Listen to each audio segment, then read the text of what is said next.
जोंनो न्याय नांगौ आरो दिनै 24 घन्टानि गेजेरावनो बिसोरखौ हमनानै जेलाव हरनांगौ थैजासिम नङाबा बिसोरखौ फासि होनांगौ। लोगोफोर क'क्राझाराव आरोबाव खेबसे मुगैथाव जाथाय जाबावबाय। क'क्राझार डिस्ट्रिक्टनि सिङाव थानाय सालकाटियावहाय सासे उन्दै गथ'खौ साब्रै मुस्लिमफ्रा जिनाहारि खालामदों जाहैदों। बिराद मुगैथाव आरो दुखुनांथाव जाथाय आरोना बेयो। लोगोफोर खोनासंना लादो लोगोफोर, जोंनि बर' बिमाफोरा दुथां आखुफोरनि सायाव मा मा दाबि खालामदों आरो मा बुंदों बेखौ खोनासंदो।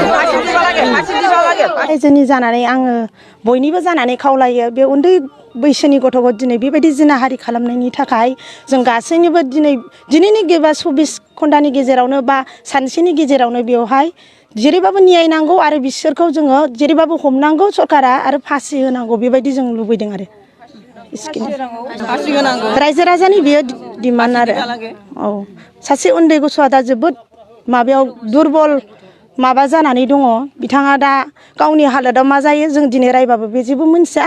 जों बिनिखायनो जों बयबो रायजो राजाफ्रा खौसे जानानै दा जों बे न्यायखौ बिनो थाखाय जों बयबो राजि। आइजो माहारिनि रैखाथिनि बिफानखौबो समाव आइजो माहारिनि रैखाथि बिफानाव जोङो पुलिस बिफानाबो जोंनि गोसो बायदि जोंनि साननायखौ जाफुंहोनांगौ रायजो राजानि, आरो इयुनाव बेबायदि दा खालामथों आरो इयुनाव बेबायदि दा जाबावथों।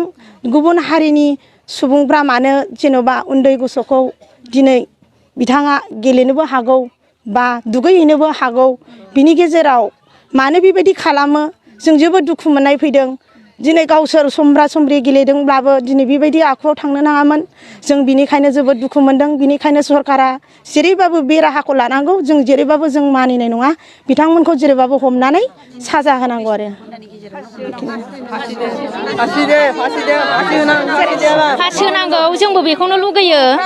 दा जों बर' मानसिया दस्रानि माबायाव जोङो गोग्लैनानै दं नालाय, जोंबो बेखौनो न्याय लुगैयो आरो। दा जोंनि थाखायबो जोंनि होनांगौआ बेनो आरो। जोंजोंबो पुलिस थुलिस गासिबो जोंजों सापर्ट जानांगौ। जोंहा बेखौ न्याय लुगैयो। जों बर' हिसाबै साराबो जेन'बा सरखारफ्राबो जोंखौ नायनांगोन, जोंनो न्याय होनांगोन, जोंनि साननायखौ जाफुंहोनांगोन। जोंनि बर' मानसिखौ एसे दस्रा जाथिफ्रा माबा नारख्रेबो नालाय, ओंखायनो दा जोंनो न्याय नांगौ आरो। जोङो दा बेखौनो लुगैयो, जोङो जेन'बा पुलिसफ्रा जोंजों एसे एनै सापर्ट होनांगौ, जोंनि साननायफोरखौ एसे एनै जेन'बा माबा होनांगौ आरो बेनो जोंना।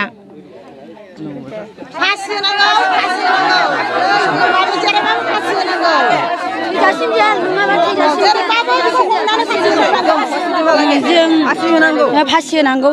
जा 13 बोसोरनि गथ'खौ मानो बेबायदि इमान अयनाय खालामनांगौ जोंनि बर' गथ' आरो जोंनि बर'खौ मानो इसिबां नाख्रेबनांगौ।